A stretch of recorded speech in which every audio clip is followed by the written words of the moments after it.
This episode is brought to you by Liquid IV. The hot summer months are back, and Liquid IV is here to make sure you stay hydrated. One stick can help hydrate you 2 times faster and more efficiently than regular water. Plus, it has 5 essential vitamins, including vitamin C.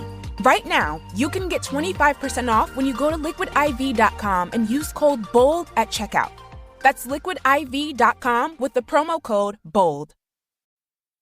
This episode is brought to you by Sleep Number.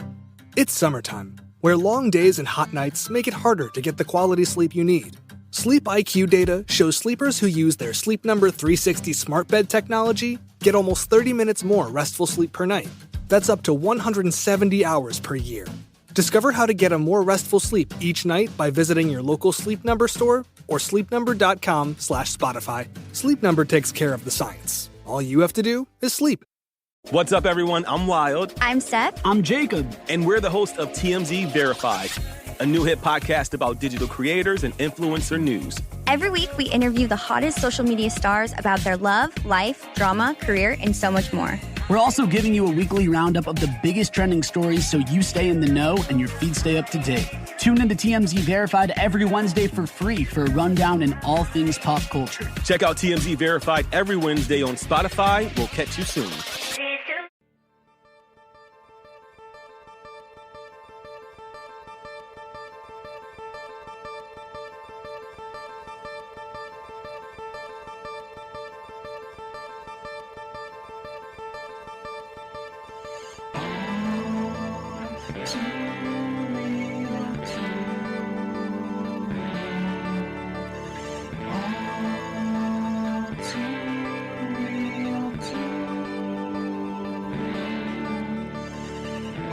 Okay, everybody, welcome to the latest episode of All Too Real 2. My name is Michael E. Cullen II, and with me, as always, is... Sesame, Multiverse, and Carta.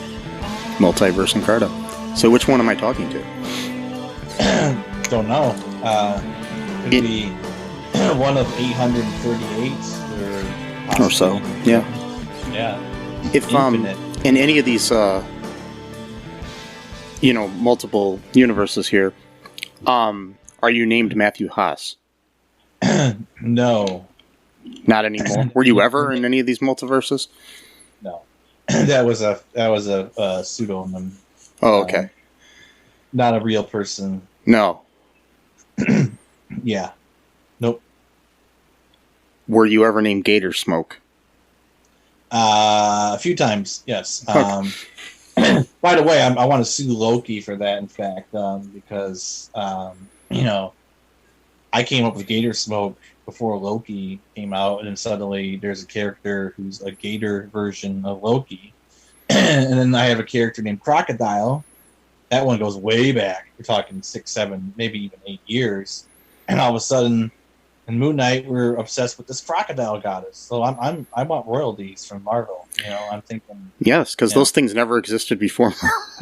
No, but they weren't given the prominence that they were now, and it only happened after I did it. So obviously, there's a connection. Well, that's the world we live in now. So if there's a connection to anything that, however flimsy, it automatically makes it true. I mean, like Robin Thicke got sued for blurred lines because it sounded vaguely similar to a Marvin Gaye song because he admitted he was inspired by it, but they claimed the style, so now nobody can make a song that sounds like a Marvin Gaye song without having to pay his family.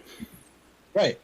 Or Tom Hanks, once flew on an airplane at one point in his life, and then he also traveled to Greece, so therefore that means he's hiding out in Greece because those two things happen. So,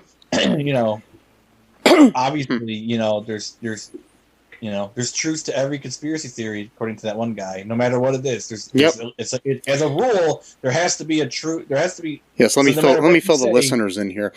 So Tom Hanks was in our local area recently, and there was a bunch of posts underneath it trying to call him a pedophile. And saying that he was on Jeffrey Epstein's plane, flight logs, but none of them could provide, sources or facts behind this. told me to do my own research. But then you do, and you can't find anything. And then anything I shared that refuted that was not logical to them because they have confirmation bias. Yeah, because you have to believe, man. You just have to believe, and really insane shit. But anywho, speaking of conspiracies and different things of that nature, Doctor Strange. Mm-hmm. I mean, yeah, he is strange. Yes.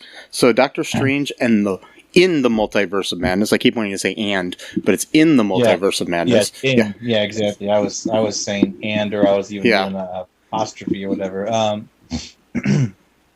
Yes, and it's a film written by Michael Waldron, who wrote most of WandaVision, and directed by Sam Raimi. Yeah. Starring Benedict Cumberbatch, Elizabeth Olsen, Chiwetel Ejiofor, Ejiofor. Wait, I memorized how to say this guy's name once, and now I can't say it anymore. Yeah. Oh, well. Yeah. Anyways, he's in it. And then Benedict Wong, and I don't know how to say this girl's first name. Xochitl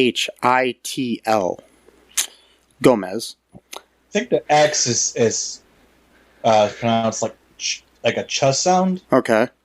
I think so. Yeah, Michael Stahlberg and Rachel McAdams, among a cast of thousands. Yeah. Yes. Almost literally, and also like thousands of people who probably worked on the film as well. So then you got those thousands too. Yeah, I sat through the whole credits. So, and then you've got the multiversal versions of those thousands of people as well. So where they're watching different versions of the movie in their multiverse. Yeah, exactly. Right? So yes, yeah, it's very interesting. So is there like over 800 different versions of this movie? Probably, or at least those. Probably even more actually. Who knows? Doctor Strange might even be played by a different actor, or he might have a name, or or might not even be a movie about Doctor Strange. It actually might be a movie about Tony Stark. In some worlds, his name is Humperdinck Cumberbatch. Yeah, maybe. Or Humperdinck Cucumber. I don't like that. The Humperdinck. I don't like that name. It's I don't like that name. Or some of them he's Benny Cum. I'm sorry, that sounded bad. Yeah, I don't like that.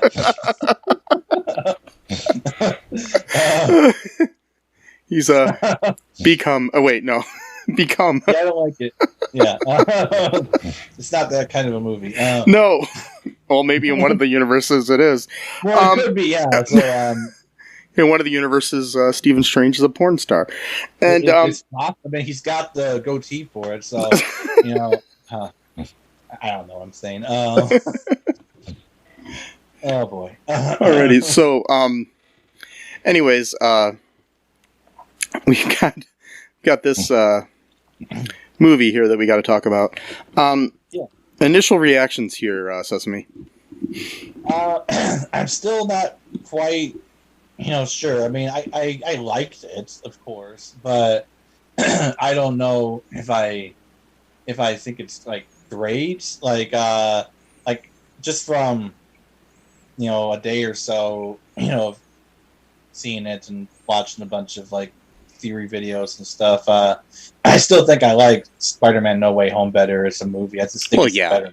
I mean, the way it was pacing wise, even though the pacing wasn't too bad in this movie either, but like I just I don't know, I just think it's a better movie in general. But just more but then again though, there was less going on in that movie, so you had time to sort of dedicate to character development and stuff. And this movie is called the multiverse, or in the Multiverse of Madness, so it's supposed to be just like madness, so a lot of stuff going on, a lot of confusion. So that's the the point of the film, so you can't really say like, oh well, I don't like this horror movie because there's too much stabbing in it. It's like, well, that's the genre of the film. So like, Yeah. you know what I mean? Like it's just, you know, this horror movie doesn't remind me of Air Bud 1997, so therefore, you know, it's not. That's good, the scariest you know? movie I've ever seen. Yeah. By the way, I was watching that John Oliver video again about Air Bud. It's just so funny. It's like one of the funniest things I've ever seen. Mm-hmm. Like, if anyone hadn't watched it yet, just go on YouTube or whatever. He literally for 14 minutes just goes on this rant about the 1997 movie Air Bud and like the ethics behind it and all this kind of For stuff. fun, I'll link it in the show notes. Sure, yeah. So there you go. But it was all right. It was a good movie. You know, I would change some things in it. Mm-hmm. But you know, it was. I enjoyed it. You know? My feeling is it was a fun ride. Mm-hmm. Very Sam Raimi direction. Mm-hmm. Had a major villain problem. Yeah. The acting was great as normal. There was also like it was choppily written, but then again, Michael Waldron was brought in to do rewrites for the whole script. So there was already a story going on, and he added his touch to it. I think it was mainly because they wanted to have a cohesive kind of story between that and WandaVision in certain aspects. Oh, okay. But I'm sure it just seemed like there was like a lot of cooks in the kitchen here, Mm-hmm. and they were all trying to make different parts of the meal. You know what I mean? Yeah. Yeah, that happens. Too many cooks in the kitchen, or Yeah. not a cohesive, you know, message or whatever. I mean, you've got. I mean, I don't know anything about wine, but you've got some good wine here, but you just don't have the right food to pair with it. Sometimes. Yeah. Sometimes. Yeah. Yeah. But yeah. Yeah. But I will tell you this. I mean, but it sounds like I'm being completely negative, but I actually did really enjoy the film and kind of want to see it again. So Yeah, I mean, I'd probably watch it again if I can do it. You know. Yeah, I'm not gonna. I mean, if somebody wants to pay for me to go to the theater and see it, let me know. Yeah. I will go see it again. Yeah, donate to the Patreon, and then maybe we'll review it again, see if we change. Still feel the same way. Yeah, well, maybe.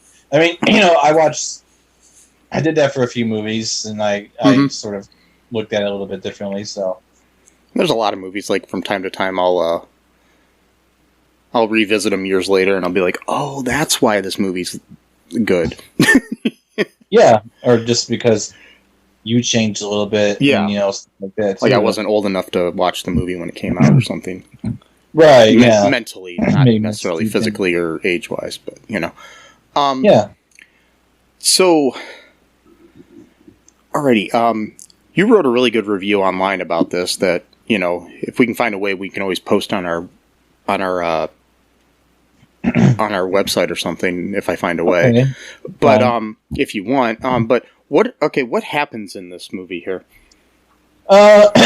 So we really start off just immediately with a lot of stuff going on. So there's a variant of, there's Doctor Strange with, you know, a little bit different haircut, and he's running with this girl away from like a demon or some kind of creature. He's trying to steal, you know, some power from her. We don't really know yet what the power is, and you know, eventually they're also trying to find like this sort of book that, you know, it's kind of like, it's like surrounded by light, so it kind of looks like the DarkHold, but like a more like pure version of it, basically, is what it kind of looks like. So it's probably, presumably, some kind of other book of magic, you know, or whatever, like the DarkHold is, you know, that we saw, you know, in WandaVision.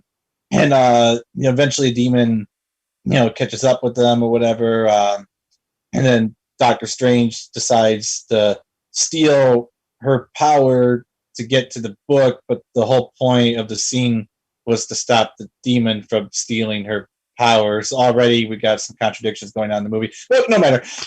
We'll get to that later. But and then so like the demon like stabs him through the chest or whatever, and then like I guess he felt guilty for like trying to steal her power, so then like he uses his remaining power to try to save her, but then she gets like really scared and she ends up like jumping, like into like basically like a portal or whatever, and the body of Doctor Strange, gets sucked in, with her, and then suddenly we see, Doctor Strange or Steven, waking up in a startle. Turns out the whole thing was a nightmare, or was it? And then he gets dressed. What that? Said dum bum bum. Yeah, dun, dun, dun. So he gets dressed, and turns out he's going to Christine's wedding, to support her, and it's revealed that people pretty much know that he's like a superhero. Like it's not like a secret kind. Because for a while, I was really never sure if people even knew who Doctor Strange was, like publicly. Like I knew that the other Avengers knew. Well, I'm not sure if he was ever an Avenger, really, but like I knew that the other superheroes knew him, but I wasn't really quite sure if like the public knew him. It seemed like he kind of if he was more of a behind the scenes sort of guy, or if he wasn't like out there like the Hulk or Captain America or something. Right. So I was it never stated outright, but I was under the impression that no one knew who he was. But it was revealed that they did because the doctor that used to works in the hospital that Steven used to work at, he sits next. Well, a lot of people they start sitting away from him. Actually, like they don't want like he's like a pariah, I guess, to them. Like they don't want to. Well, yeah, they blame him for his choice when it came to Thanos because they might not have had the 5-year blip if it wasn't for him. So they knew that, which is weird. Like how are people knowing like the full history? Like did someone write a book about it? Like we don't even know how this. Well, we already know there's a Broadway musical about the first Avengers movie. Right. So yeah, but I don't know if they knew all the details either. But like, so maybe there was a. There might be like a mini series on HBO Max about it or something, or Disney Plus for this matter, whatever. I'm just saying. Maybe it's in a different universe where they have this. But yeah, so like in the doctor, I forgot his name, but he basically like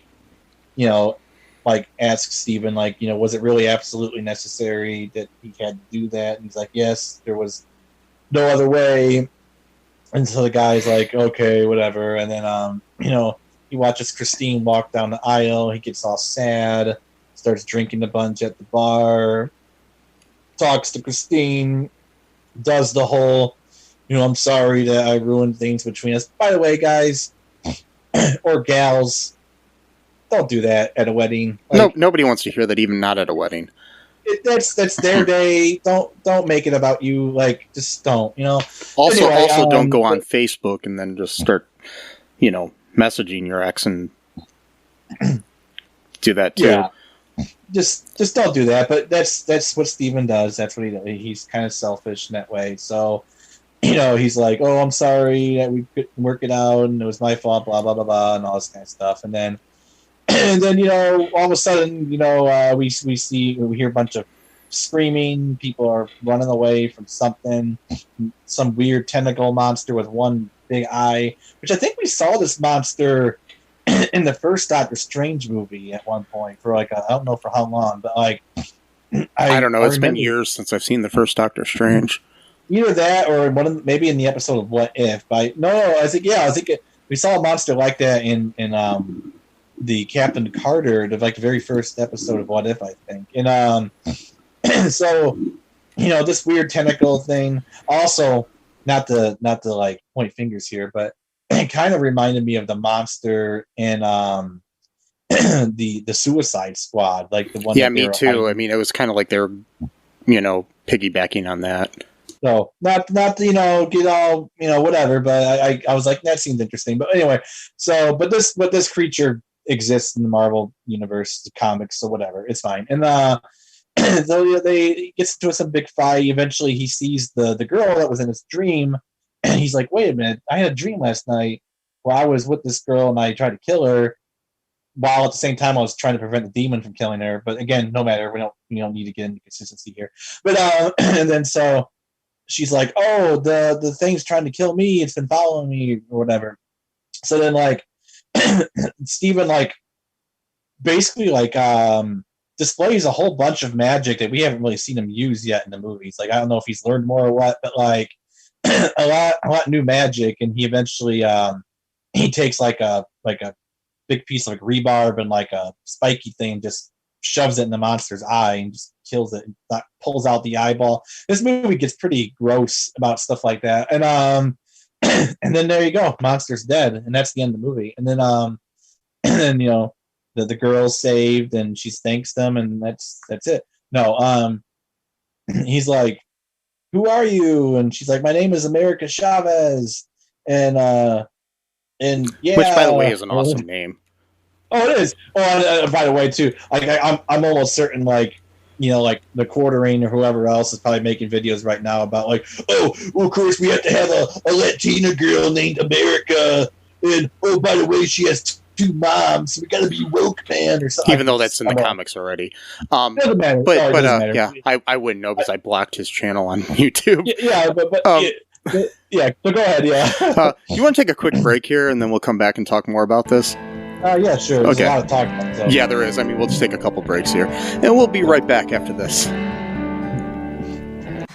Outlet Live. Hey, I'm Jay Remy, host of No Outlet Live. If you're in a podcast that explore any and everything, check us out. We stream anywhere you listen or watch podcasts, or just type No Outlet Live, one word, in your Google search bar to find the show. Live Saturdays at 7 p.m. Eastern Time on Facebook. No Outlet Live, your road to boredom ends here.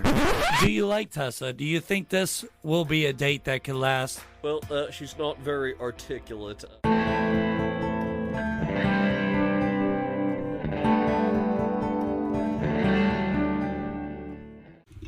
And we are back. Yeah. Back in black. Yep. No. It's a fact that I hate AC/DC. Actually, that's a fact. But anyway, so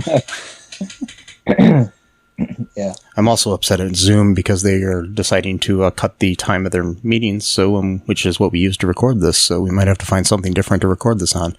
So Yep. Even though I like the audio quality on Zoom better than other things. So exactly. So back to Doctor Strange in the Multiverse of Madness. What else is going on here in this crazy mixed up movie? Well, after they're safe from the monster, they start talking to America to figure out, you know, who she is, what's going on. Turns out, you know, it was not a dream that Stephen had, that he was actually, you know, seeing a different, you know, variant of himself, going through that exact experience. And then she shows him the body of the dead, you know, Strange, who was called Defender Strange, because they all have names. So he was Defender Strange. And he's like, oh shit, sorry, I tried to kill you, or this version of me, or whatever.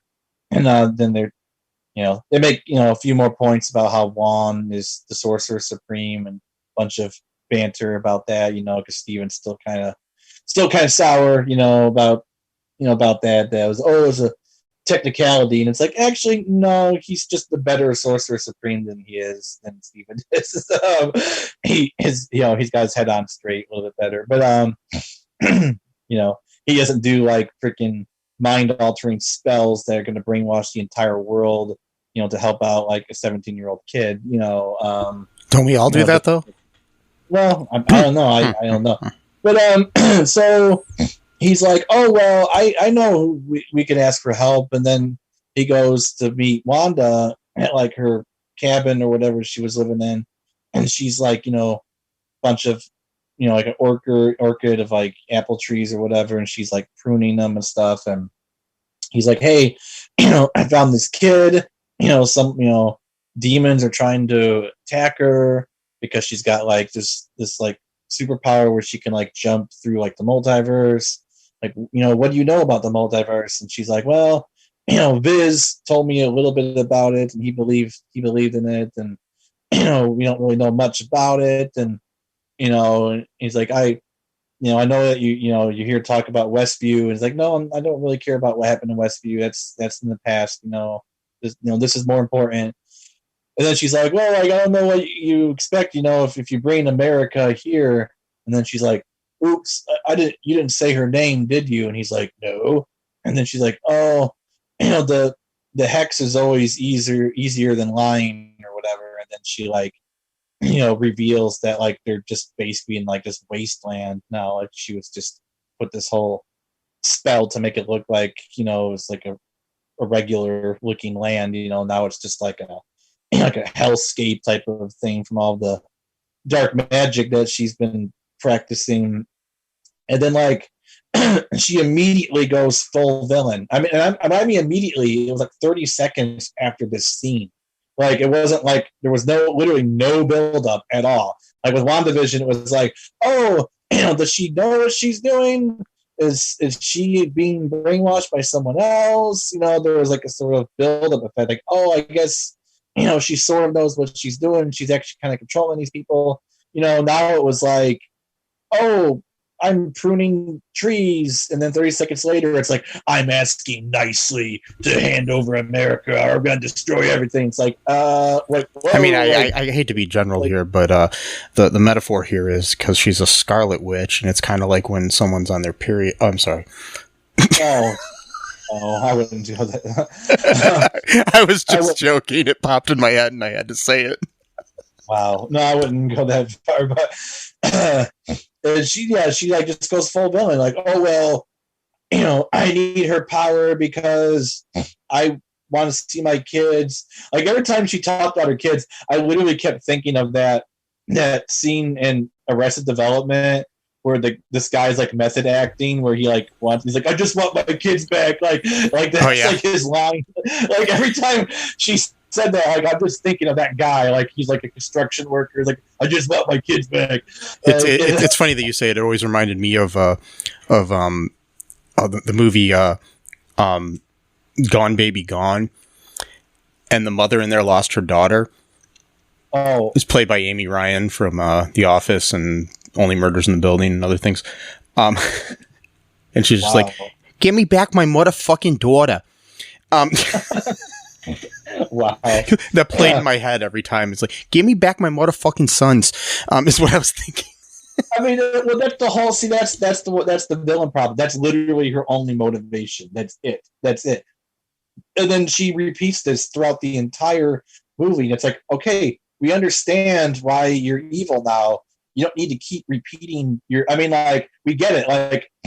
You don't see that in other movies where they usually reveal their big plan, and then it'll be Thanos constantly talking about we need to destroy half the universe. I mean, even evil people in the real world don't say the evil thing out loud. Usually, their motivation out loud.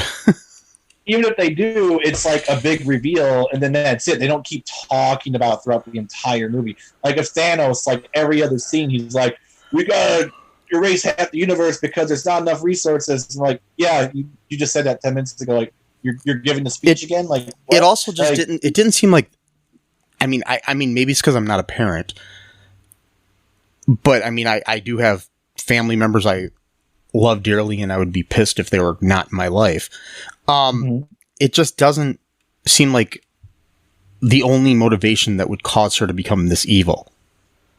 Because people lose kids every day, and they don't try to take over the multiverse. Right, exactly. And it's too, they're not even her kids. So it's she dreams of Billy and Tommy every single night, which again, no, that might not even actually be a dream, because since, Steven had that quote dream of Defender Strange, that actually was not a dream. He was actually experiencing a variant of himself in the dream world. So yeah, she actually might not be dreaming of this happening. She might just be experiencing another variant of Wanda doing that exact thing. So by this theory, the dream I had the other night where I was climbing up a mountain in a car with Will Smith, and then all of a sudden it became a roller coaster. Is that really happening in some other world?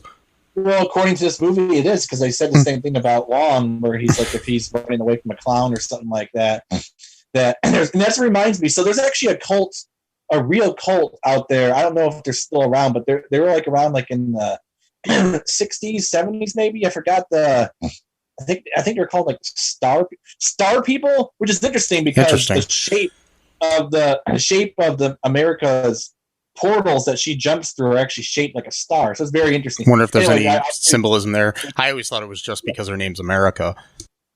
Well, it probably is, but I'm just saying it's a coincidence. So like there's a cult out there back in the 60s, and it was formed by like this former failed actress who never really made it or whatever. So then she became a cult leader, like you do. And and it was like called like the Star People, or I forgot, something like that. And like they had these really bizarre beliefs where one of them was that anything that a person could imagine actually already happened somewhere in like the universe. Like, so there's no such thing as imagination. It's just a memory of something that already happened, either in your own like past life, or maybe like a different variant of yourself, or maybe it's like a collective mind type of situation where you're having someone else's memory, but you think you're imagining it. And like one of the followers said, like, it's absolutely real. Like Star Wars absolutely happened. And like he actually believed that. He was like a 50-year-old man. He believed that Star Wars is real. But anyway, are you telling me it's not? No, I'm sorry, it's fiction. But like, so there's like, so that's like a little bit of that, where apparently dreams aren't actually dreams now. That's kind of weird, but whatever, fine. This whole movie's weird. So like, I forgot what I was saying, but she's like, oh, I dream of them every night and blah, blah, blah, blah. And they actually do exist in the multiverse because I've seen them. And like, so her plan, so like, she pretty much lays out her plan like right away. So again, another bad villain move right there, where everything's just laid out immediately. Yeah, so it's like let's tie James Bond down to a table and then tell him exactly what we're planning to do within like the first 15-20 minutes of the movie. Yeah. So and it was probably around 20-30 minutes into it. So like, and this movie actually had a good runtime because, to be honest, 3-hour long Marvel movies are getting a little bit much for me. Like 2-hour movies, fine. I don't need it to be 17 hours. Like it's okay. Like, we don't need every little detail to be covered, like type. So that was fine. And that was one of the things I liked about the movie, is the fact that it wasn't too long for me. But so she's like, oh, so my plan is I'm gonna go kill a child. Just gonna let that float in the air for a minute. I'm gonna murder a child who I believe was actually 14 years old, character-wise. I'm not sure about the actress, but she was the actress was 14 when she started filming. Oh, okay. So maybe she's currently 16. So in the movie, she's probably about 14 or 15. So yeah. So her character's probably around 14 to maybe 15, 16, whatever. So she's gonna murder a child and steal, and by stealing her multiverse jumping powers, so that she could then jump into one of the universes where her kids are real, and she's gonna kill the doppelganger, the variant of herself, and then just take over as mother. So essentially, she's committing multiple felonies. She's got one murder. It's like the big one. Also murder of a child that probably incurs more of a prison sentence. And kidnapping. And kidnapping, exactly. So already she's looking at multiple life sentences already within like the first 20 minutes of the movie. So and then she's like, she does the whole I'm asking nicely speech like she did in WandaVision, blah, blah, blah. This is me being reasonable, etc., etc., etc. Steven's like, oh, well, if you want to fight, you're going to get it, type of thing, and then she goes and storms Cumberbatch and kills a bunch of people, there. So that's more murders on under her belt, more prison time. And which that's the other thing about these superhero movies. Why is it that superheroes or anyone with superpowers, rather, are not punished for crimes that any other person would be punished for? Like, and it's not just Marvel. Like DC does the same thing, where it's like people have literally like murdered, but they've killed people, but they don't go to like superhero jail or anything. Well, they did have the Sokovia Accords. What's that? The Sokovia Accords. I mean, like in Ant-Man 2, Ant-Man and the Wasp, Scott was basically under house arrest. Yeah, but that was it though, and then but he didn't kill anybody, so. No, he didn't. That's the rule. See, if you don't kill someone, you go to jail, but if you do, it's fine. Because that's the well, it's like the real world. You can kill somebody and you're fine. But if you have like a small bag of weed in your car, you're probably going to go to jail for life. Yeah, depending on what state you live in. Yeah. So she kills a bunch of people, burns them alive, gruesome, brutal. That's the other thing too. So like, she's like so evil that like she's not just killing people in service to her goals. Like she's intentionally being brutal and cruel about it. So it's like, why? Like we get it. Like you want your kids, but like, and you're willing to kill for your kids. But like, so by that logic, that's like if I had children, which I don't, and I'm like, I'll do whatever it takes to get my kids back, even if it means killing someone. So if I had the choice between like, all right, well, I'm just gonna go like shoot this person in the head, and just without them even knowing about it, or I'm gonna like dismember all of their limbs. Like I'm gonna go dismember. Like why would you go that route? Like you know what I mean? Like it's just weird. And on top of that, they're not her kids. Exactly. That's the thing. So even if we even accept the argument, which I don't, it still falls away. Just falls apart. Yeah, just from that aspect alone. And my thing is too, she's still a young woman. She could go and, I mean, I know she doesn't have vision anymore or whatever. She could go adopt kids. Exactly. Or meet a guy and have kids with them or get artificially inseminated, whatever, she could, that's the movie I want to see is where Doctor Strange goes to visit her and then he's like, and she's like, you're a doctor, right? He's like, yeah. I mean, like a real doctor. He's like, yeah. Do you know any fertility clinics or fertility doctors? Because I want to have some kids. That's the movie I want to see. Sure. He gives her a bunch of like paperwork and like, that would be a good movie. And then ends. That's the thing, though. So like what you said though is absolutely true. So that kind of makes sense about Wanda. So that kind of goes back to WandaVision a little bit. So technically, Wanda didn't just create these kids out of thin air. I mean, she did magically through the illusion. But that was because the multiverse exists and there was already a variant of Wanda who had those children. So that was why she was able to conjure up kids that looked exactly the same as those kids do, because those kids actually do really exist.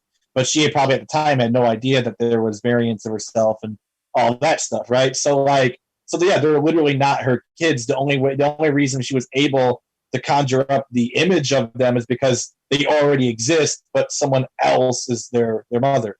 We don't know who their father is either. That's the other thing too. We don't know anything about that. It's probably not Vision. I mean, that would have been interesting to see who the freaking father was in these other. We don't know. So that was the thing that was left.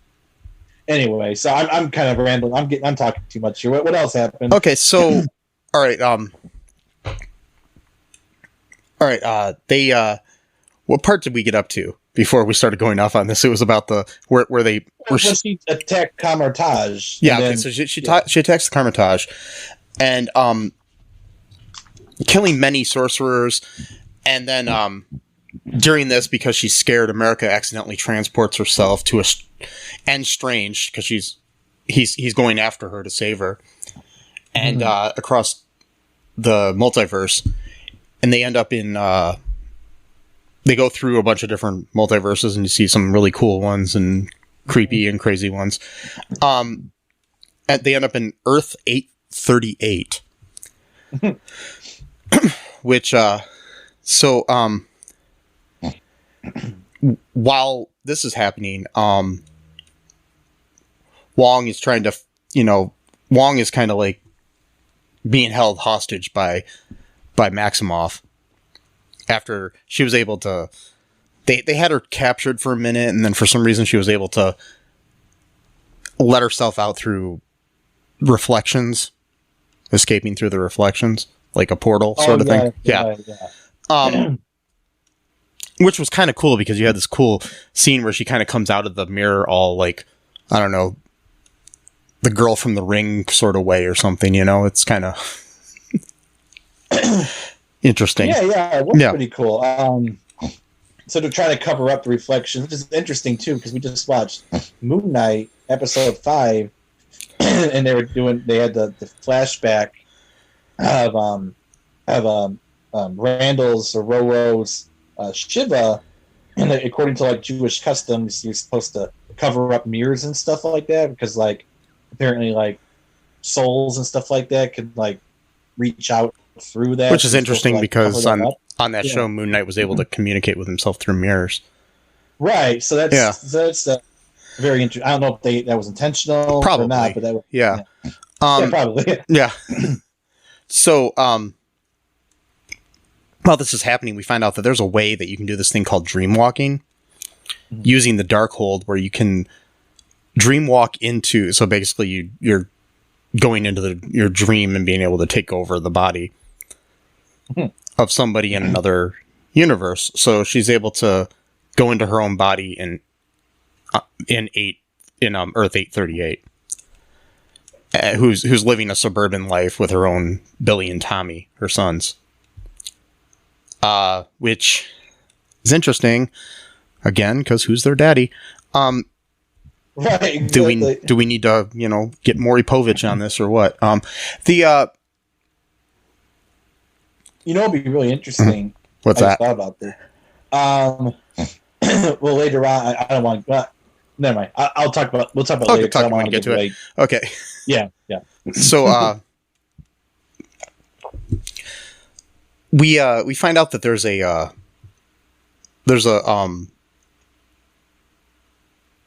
a mountain called Mount Wandagore. Almost like Wandagore, but it's Wandagore. Oh, yeah, interesting. Yeah, the source of the DarkHold's power, because the DarkHold is destroyed while she's doing this, and yes. Yeah, and so find out that the DarkHold is actually a copy of stuff written on the walls of this Wandagore. So she forces Wong to take her there. The Sorcerer Supreme, right. Wong. Yeah. Only by torturing his students, not because of him. Yeah. Yeah. One of his students tries to stop her and she dies and stuff like that too. So yeah. But I just wanted to let that no, he wasn't being a coward. It was because he was torturing students. Yeah. Yeah. So while this is happening, Strange and Chavez are on their Earth, where they run into Mordo at the what's the place that he lives called?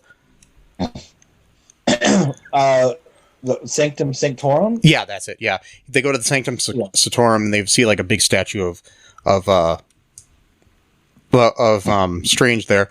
And this is after they get there and America takes a couple pizza balls from a street vendor who is played by Bruce Campbell, who is good friends with the director Sam Raimi. And Strange puts a little curse on him where he has where Bruce Campbell is beating himself up constantly for only 3 weeks. So that's because for 3 weeks. That's because she didn't pay, because she said that most universes food is free, but apparently this is one of them where you have to pay for it. So. Yeah, that'd be a nice universe to live in, one of those free ones. Yeah. It's kind of a nice little social commentary. Like, most universes food is free. I don't know why yours is. Why you guys have to pay for it? Yeah.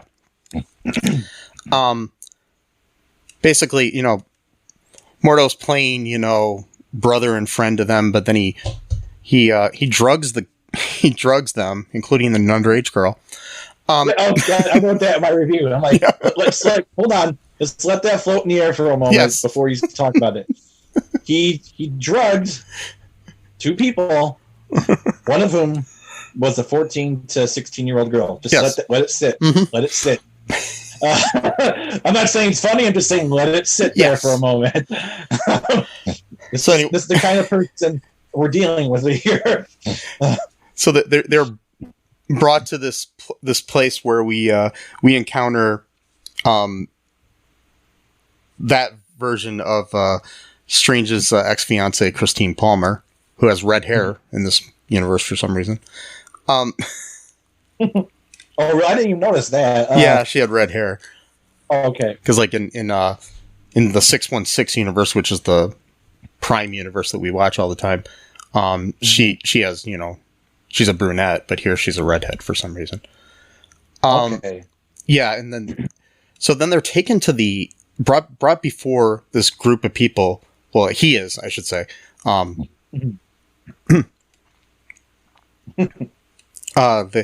After being arrested by Mordo, who drugged a teenager. I'm going to say that again. He drugged a teenager. This is the kind of person we're dealing with here. Yeah. He did have cool dreads, though.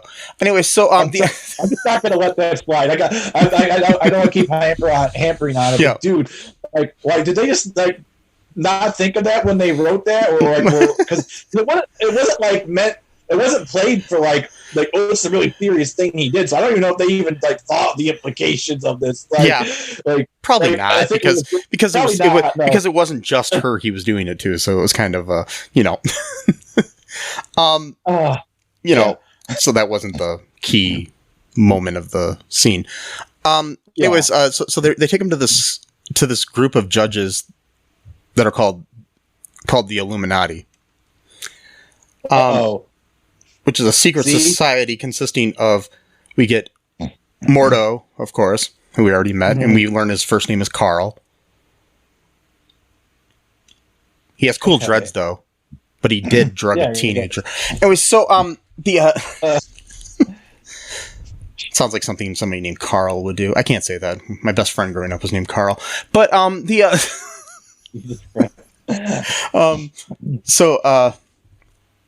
the other people that we have there is Captain Peggy Carter, played by what's her name? I don't know. Haley Atwell. Sorry. Then we have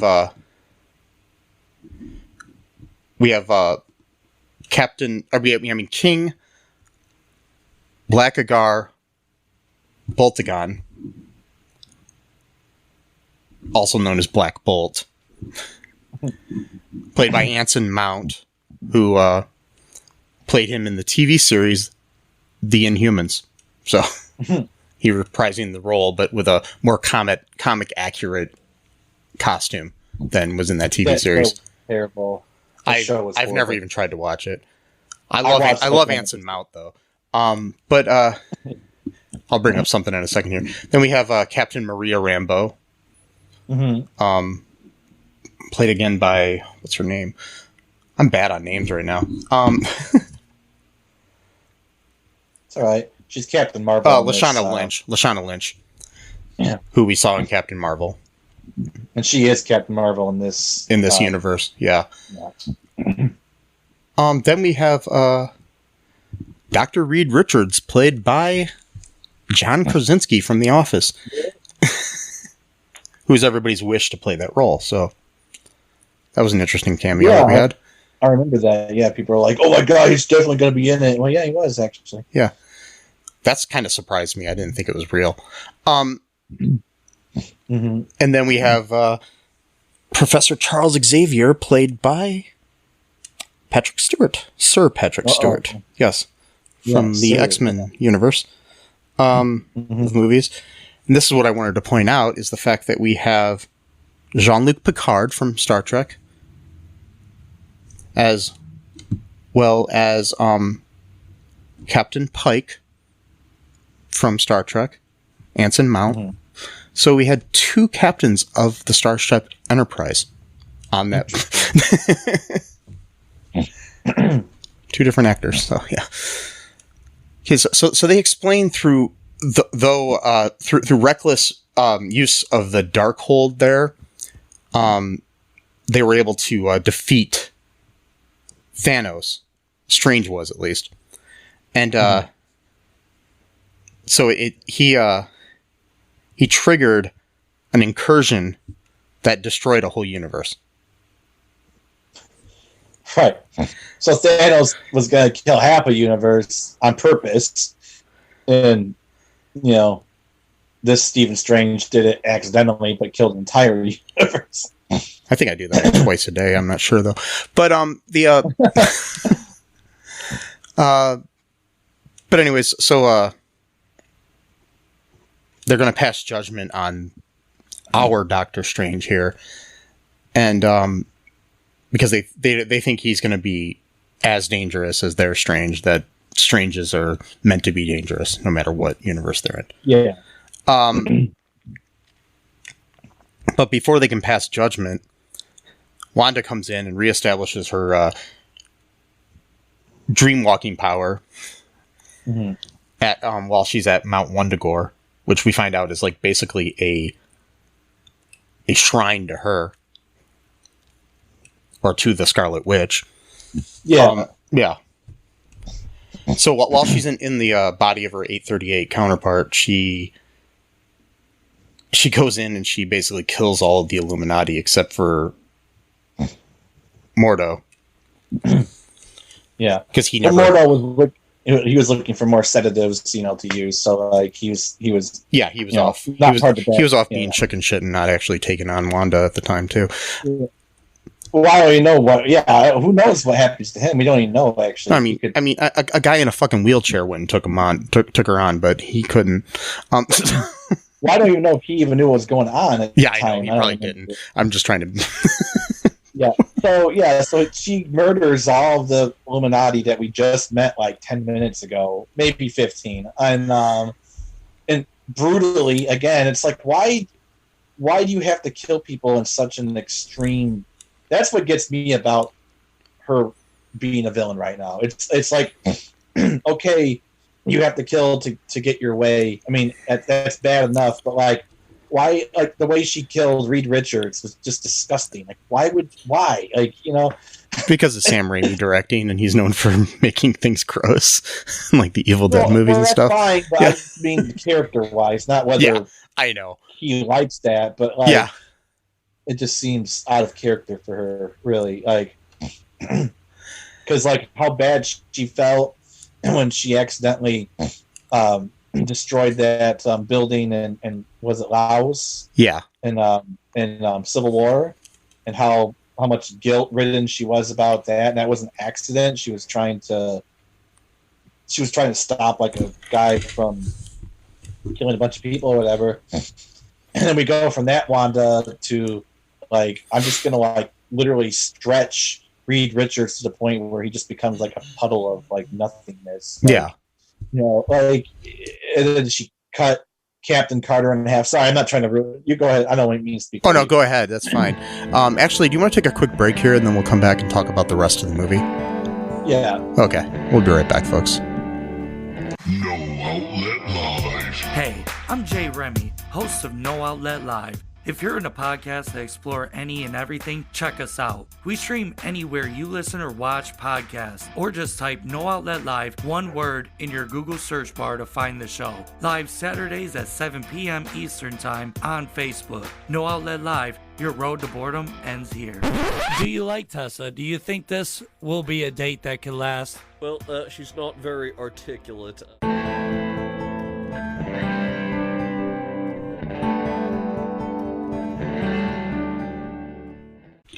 And we are back. Yep. Yes, we are. Okay, so back to the plot here. So while this is all going on, now Maximoff is killing off everybody. One by one, she kills off all of the Illuminati, except for Mordo. And basically then Mordo and Strange have a little fight and everything, and then does Mordo end up dying? See, I don't think so. I think he just gets knocked out because he wasn't. I don't think he was part of the battle. He was still in the the room where he was like in the courtroom or whatever you want to call it. Yeah. And Wanda probably, she wasn't going to go, just kill random people, who wasn't in her way. So I think she didn't even know he was around or whatever. And then, but yeah, she killed everyone else. I mean, she turned Reed Richards into like a puddle. And Strange kind of ends up getting his handcuffs taken off and put on Mordo. Yeah. Through a little, battle that we're just going to speed through here when we're talking. Mm-hmm. Then we have a scene where Chavez, America is able to get out of this cage she's in with the help of Christine Palmer and herself. She ends up being able to kind of focus her energy to break the glass of the cage. Mm-hmm. Then they decide they need to get to the Book of Vishanti, which is the book from the dream at the beginning of the movie. Mm-hmm. And we have like probably the most horror kind of scene of the movie where Wanda's almost like a zombie. And I think it's really interesting if you look at her makeup, it's like she's all dirty on one side of her face and all clean on the other. Yeah, she was walking all weird too. It kind of reminded me of the zombie episode of What If. Yeah. Where she was a zombie. But it's interesting because she's got the bad on the one side and the good on the other because she's taking over the body of another Wanda. She's not, right, fully and plus too, bad and fully good. And plus too, literally, she's essentially puppeteering someone else's body, so that's kind of like a zombie-ish sort of. Yeah, she's going all being John Malkovich on this, and yeah, exactly. There's a lot of horror stuff in this movie. Is really interesting. It's really the first major horror movie within the Marvel Cinematic Universe. Yeah, besides, we had the episode of What If, but besides that, mm-hmm. So they have this really cool like horror chase down a hallway that reminds you of like a Michael Myers or a Freddy Krueger chasing bad guys or something like that. Mm-hmm. We then have they get to this door where the Book of Vishanti is on the other side of, and they realize that they need something to open it. Christine has the watch that she had given her Steven, and they use that as a key to open it, which is very important watch in our storyline here of Doctor Strange, because it's a memory of him after his accident and how he's dealing as a fractured person. Yeah. So we have that going on, and then they try to get the Book of Vishanti. They're in there, and they almost have it. It ends up getting destroyed by Wanda when she comes in. So Strange decides to they end up having to go. They escape through a portal to another universe where there's a really dark, creepy Doctor Strange there.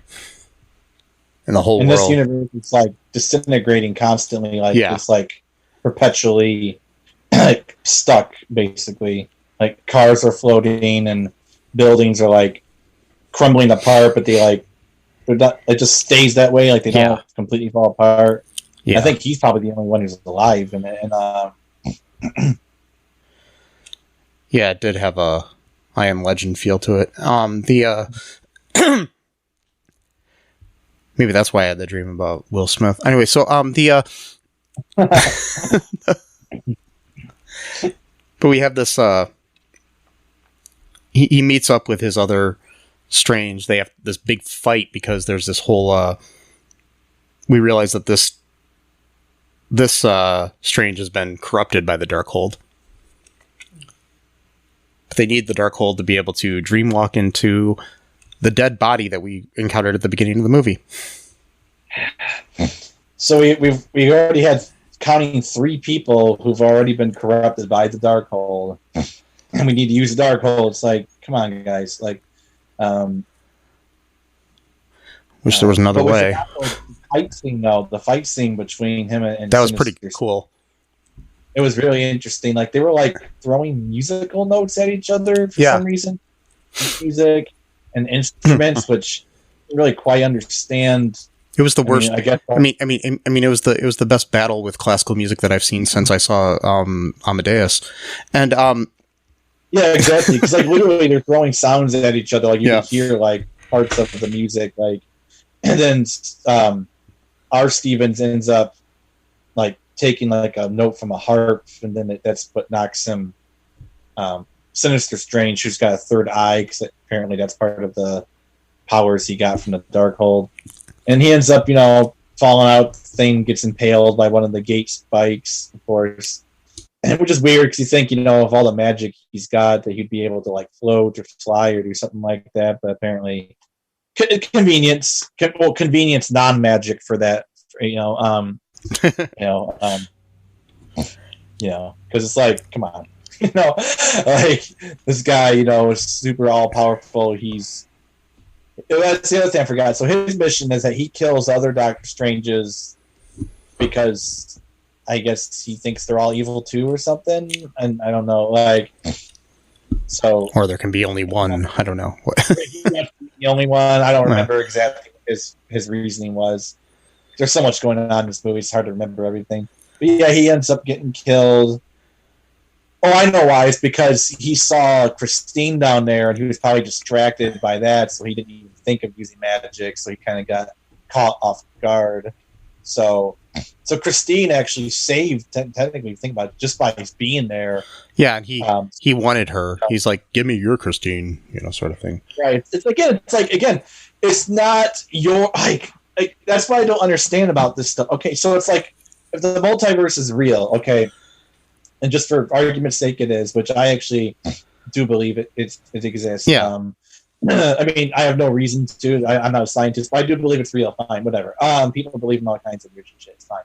But I mean, people believe that a certain prophet, did this, did that, whatever. Fine, we all believe stuff. But like, that version of those people aren't your people, though. Like, they have different experiences, life experience. Yeah. Like, you know what I mean? Like, it's kind of like, I mean, in a more realistic version, it's like, have you ever seen the movie Vertigo? No. Okay, well, I'm going to kind of spoil it for you. I'm spoiling a, like 70-year-old movie. But anyways, in the movie, Jimmy Stewart, he loses his girlfriend or wife, I can't remember, it's been a while since I've seen it, and then he basically starts trying to make this other woman into her image. Oh, wow. Because she looks like her, but he like makes her dye her hair, do all this other stuff, and basically you're trying to create the love you had before, but it's a completely different person, so it's not going to be the same regardless. Right. Because like you said, they don't have the same experiences. Or even look at it from this perspective, a much simpler one. I just thought of this right now. Just take away the multiverse altogether. Let's say that you were in love with someone, or you had a best friend, or whatever, and then that person had a identical twin. Yeah. Well, so by that logic, it's really no difference. Actually, if anything, it's actually the multiversal thing is actually more of a difference than the twin sibling, actually, because when you're twins, technically you kind of grow up together, you have similar experiences, you might have similar, there's sort of like theories that twins sort of have like a sort of like sense where they can like sense each other's pain or whatever. So if anything, the multiverse thing actually makes less sense than the twin thing. But fine, we'll just set that aside. And so it's like, oh well, I lost my girlfriend, or she died, or whatever. So therefore, I'm gonna just like go out with her twin sister and just like assume that she's like the same person. Like yeah, but you didn't have the same experiences together, and everything's different. And it's not the same as having the same kids or the same wife or boyfriend or whatever. But anyways, back to go ahead. Go ahead. What reminded me of something. So my 7th grade world history teacher, I don't know why I'm even thinking of this. He was he got married and stuff, but his wife had a twin sister, and he said at one point in time he was actually dating both of them. I'm like, Jesus Christ, dude! Wow. And it's like, one's not enough. That's some Barney Stinson sort of stuff. Anyway, so but back to the movie here. So he goes into zombie Strange's body to fight off Wanda. He basically tries to, while he's there, Wong basically tells him that the only way that he can defeat her is if he steals America's power, which he doesn't do. And he ends up basically telling her that she has the ability to do it. She basically comes into her own, is able to use her powers and control them, but also uses logic in talking to Wanda, and then shows her, lets her experience what she wants, lets her go into a world where her kids and the kids are frightened to death of her. So yeah, exactly. So she realizes that what she wants is not right. And then I don't know. And then she ends up killing herself. Wanda does. Supposedly. Yeah, we don't know yet. But she lets the Wundagore, Mount Wundagore, fall on her. The magic trio here go back to